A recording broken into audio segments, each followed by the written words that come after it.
Come in. Am I interrupting?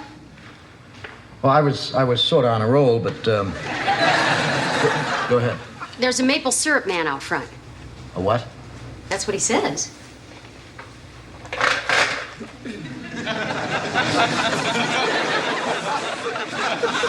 Hi, I'm Andy, your local White Mountain maple syrup man. Hi, I'm Dick Loudon. This is my wife, Joanna. Well, I just thought I'd stop by and see about getting you folks on my route. You see, I deliver maple syrup to all the inns around here. So how much do you folks need? Well, I guess one would probably do it. Right, one gross. No, one jug. Well, we don't sell by the jug. We don't need a gross. We don't need a jug. Dick. Let me explain something to you. This is Vermont. I'm with you so far.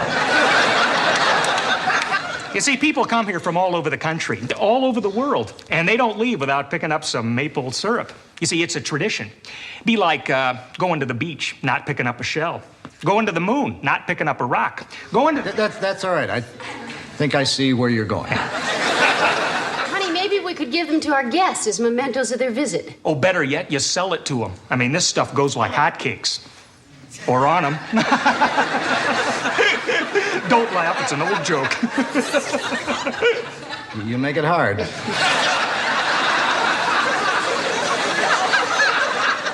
So what do you say, Dick? Well, if that's the only way you sell them, put us down for a gross. Great, I'll be right back with your order.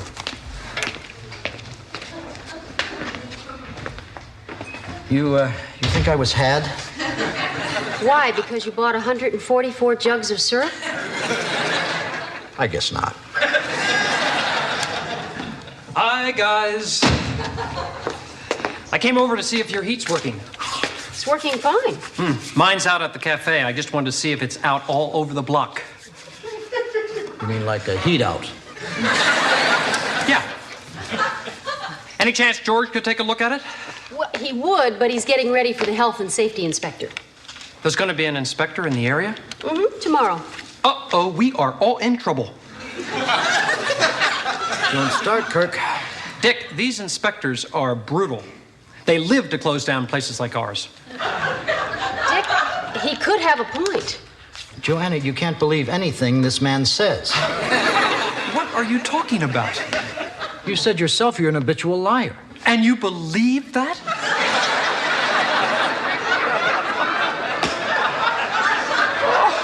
Joanna, if there was anything to worry about, I mean, don't you think I would have taken care of it? I mean, I've been running this inn for several weeks now. I think I know what I'm doing.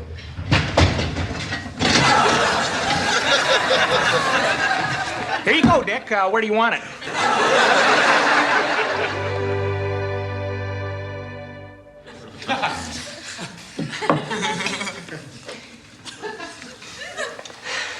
How long do you think the inspector's going to be here? Honey, for the last time, stop worrying. You're treating this man like he's some kind of monster. If you'll come this way, I'll show you the basement. Right.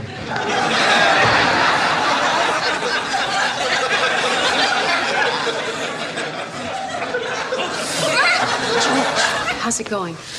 Can't complain. I mean the inspection. Oh, well, so far so good. He's not what you'd call real sharp. Half of the things he found wrong, I had to point out to him.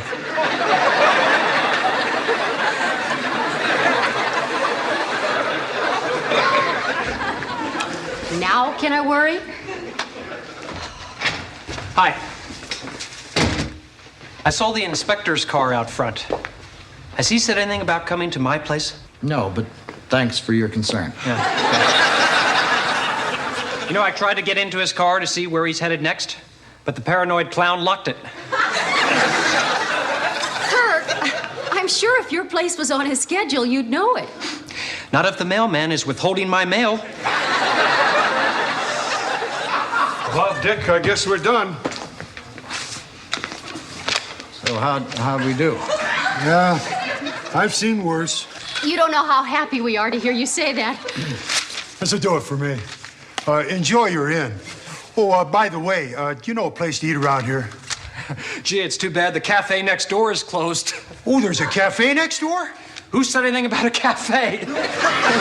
Let me show you the shortcut out of town. It's lined with cafes.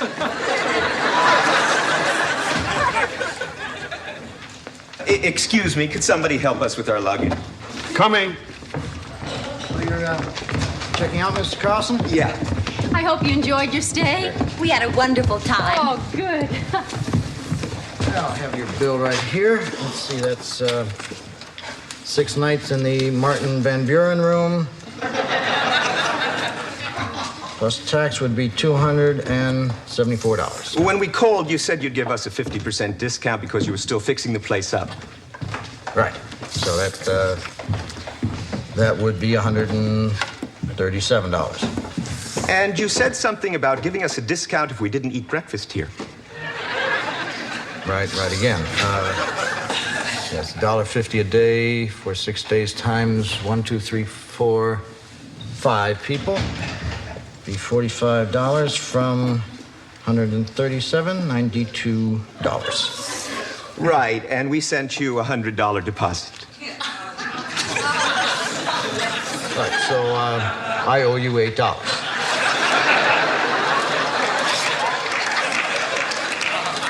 Honey, do you have any money on you? How much are your jugs of maple syrup? Funny you should bring that up. They're 3 for $8. Fair enough. I'll come back real soon. Hope you enjoyed your stay. I got all your bags in the car. Oh, thank you. There you go.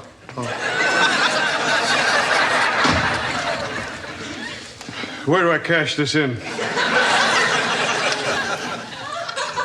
Forget it. Hi, George. Hi. I hurried home from class as fast as I could. How did the inspection go? Fine, thank goodness. Is there any color left in my face? Kirk, what's wrong? The inspector. I couldn't keep him away from the cafe. I guess something I said made him suspicious. Well, he wasn't there very long. What did he say? He said the Minuteman was an eyesore and a disgrace. And until it's up to code, I'm condemned.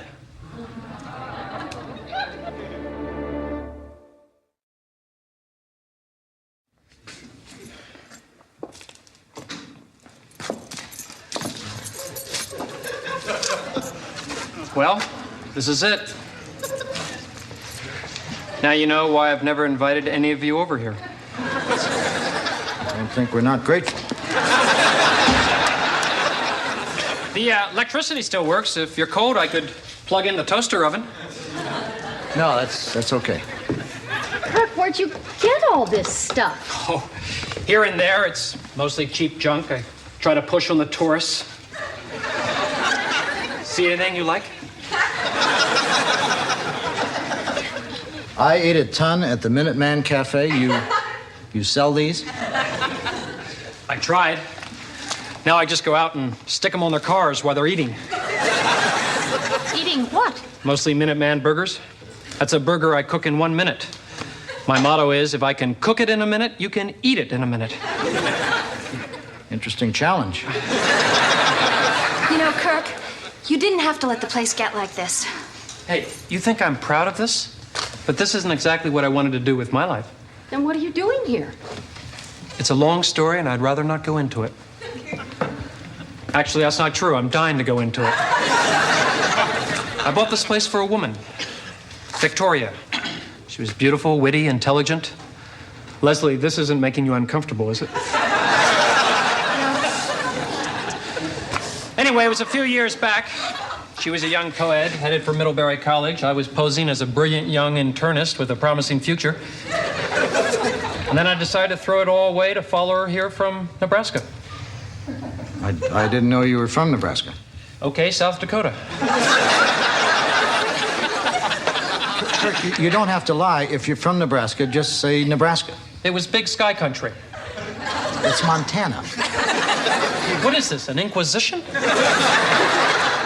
The point is, I followed her here because we had a dream.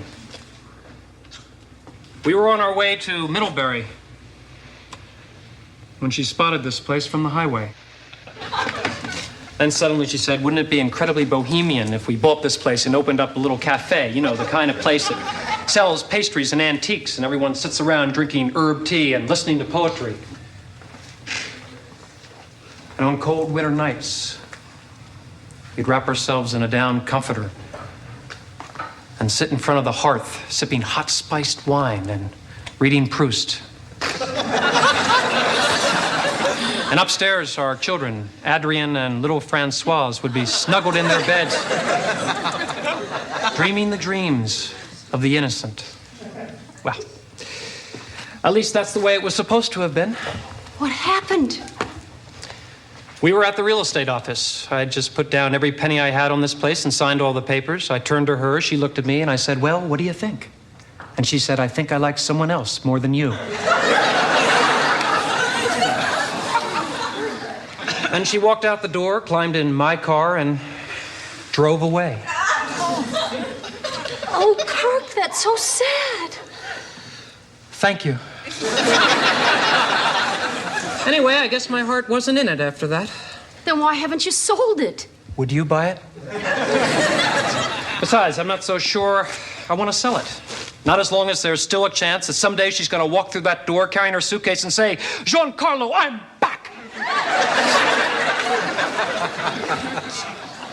I can see where that'd be worth waiting for.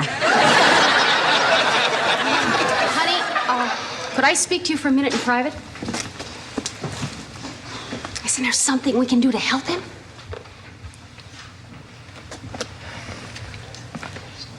Kirk, what would it take to fix up the cafe? A lot of time and hard work.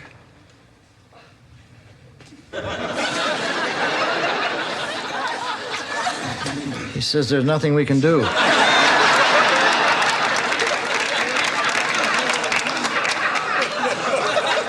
gotta be.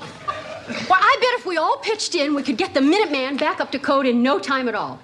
Would you be willing to help, Leslie? Absolutely. And I know George wouldn't mind. Joanna, could I talk to you for a minute? Dick, before you even start, remember you told me one of the reasons we moved here was for the sense of community. Neighbors helping neighbors. Remember that story you told me about the old days? How when somebody's barn would burn down and everybody would just jump right in and pitch in and help rebuild it? You want to burn this place down? Fine. Dick, we can't just abandon him. I guess you're right. Kirk, we've decided to help get the Minuteman back up to code. You do that? For me? Apparently. That's wonderful. But you have your own problems. When would you ever find time to help me? We'll make time. How does tomorrow afternoon sound? The morning's out, right?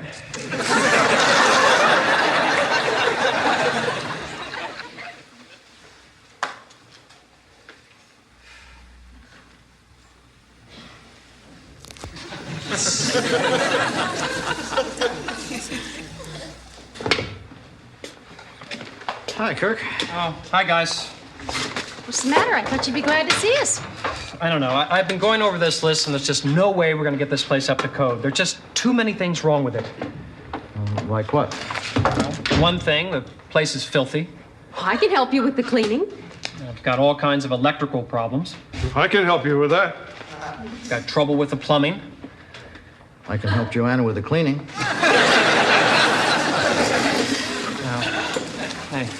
Hey, listen.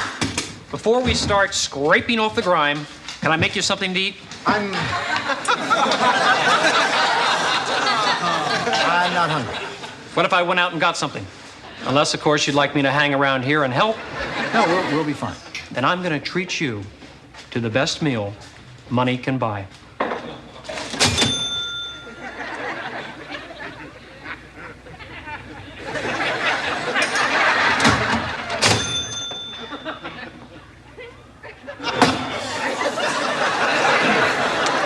You need a little money, Kirk?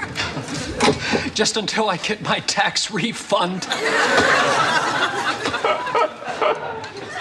What about them? They don't eat? Back in a flash. Well, this should be easy to fix. Good. Anybody know what it is?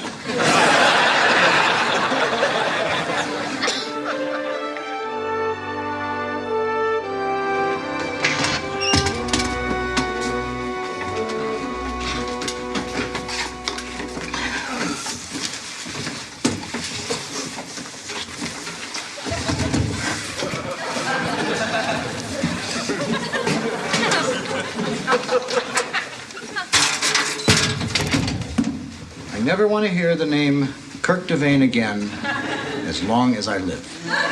Dick, just take it easy, honey. I'm sorry, I can't help it.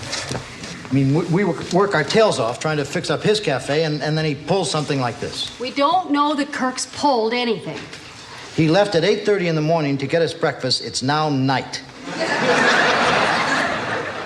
Something could have happened to him. Or maybe we're just being impatient. Before you say anything, I just want you to know I'm all right. Where have you been? The hospital. What happened? I don't know what happened. All I know is I went out to get you something to eat, and the next thing I remember, I was on a gurney, and they were wheeling me out of an operating room. You're trying to tell us you had surgery this afternoon? Of course not, Dick. If I had surgery, I wouldn't be here. Fortunately, as they were about to go in, the test came back negative. Anyway, I got back here as soon as I could because I knew you wouldn't be able to sleep wondering what happened to me. And because you have my keys. And you really expect us to believe that story? If you don't, you can call the hospital.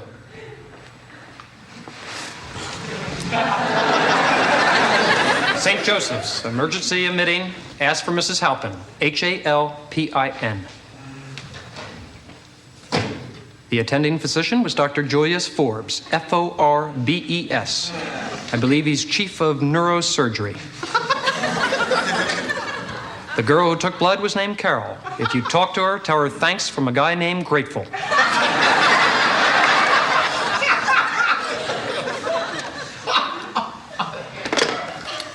I suppose it's possible.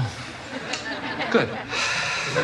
I'm sorry this happened, but I don't want you to worry. Tomorrow I'm going to be there bright and early, helping you guys out. It's done. What do you mean? We finished it, the whole cafe. We worked all day. We got it back up to code. Is that right? Uh-huh. It's all straightened up and ready for inspection. Yeah, it's so clean you could eat over there.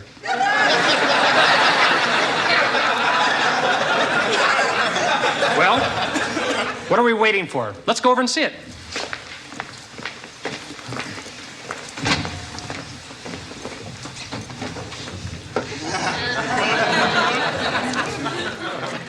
Let it go, Dick.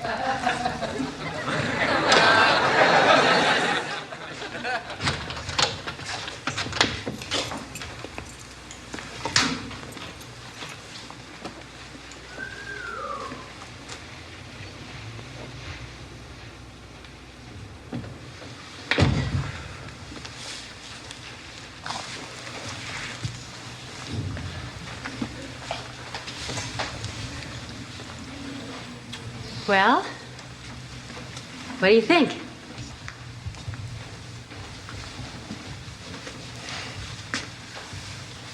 I don't believe you did this. It was mostly just a little cleaning and straightening. Cleaning and straightening. I could have had strangers come in and do that. This is different. This says friends were here. We're glad you like it. Gee, I gotta tell you, I really didn't expect this. I wish there was some way I could show you how much I appreciate it.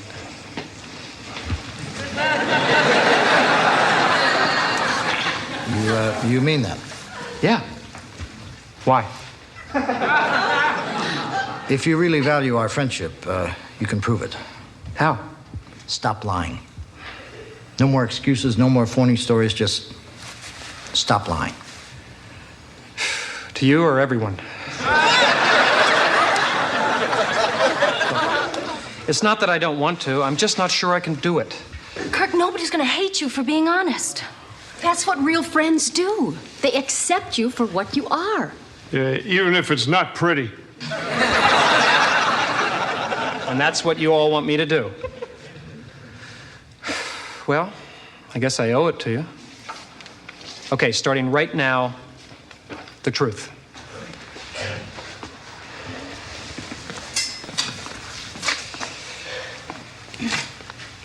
I wasn't at the hospital today. No kidding. Where were you? Boston. You're kidding. No. Why? Because I love Boston. Boston's a terrific city. It's rich in American heritage. It's one of the great cultural centers of the world. What did you do there? Played video games and ate ice cream. Was selfish and thoughtless, and I'm sorry. And I give you my word, I'm never going to treat my friends like this again. Are you sure you don't hate me? We may hate what you did, but we don't hate you. Kirk, at least you told the truth. Don't you feel better? You know, I do. Don't you feel better, Dick?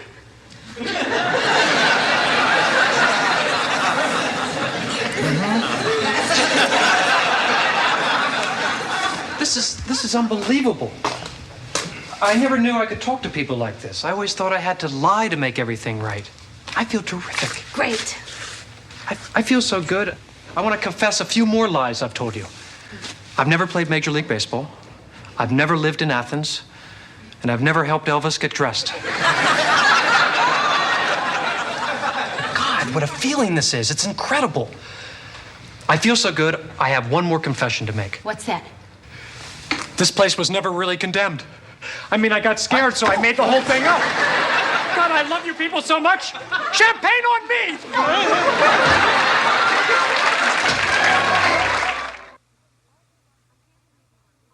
I can't believe we worked all day long for nothing. I am really miffed. I'm livid. I think when Kirk comes back, we should all tell him how we feel. He's not coming back. I mean, the man walked out when we were cleaning his cafe. He's not coming back with a bottle of champagne. Hi, guys. Hi, guys. Where's the champagne you said you were going to get? I got it. Don't start, Kirk. No, really. I bought the best bottle I could find. $65. I'm warning you. The guy let me charge it. Where is it? Wouldn't you know it? I was on my way back, and what do you think I was stopped and asked to do? Christen a ship.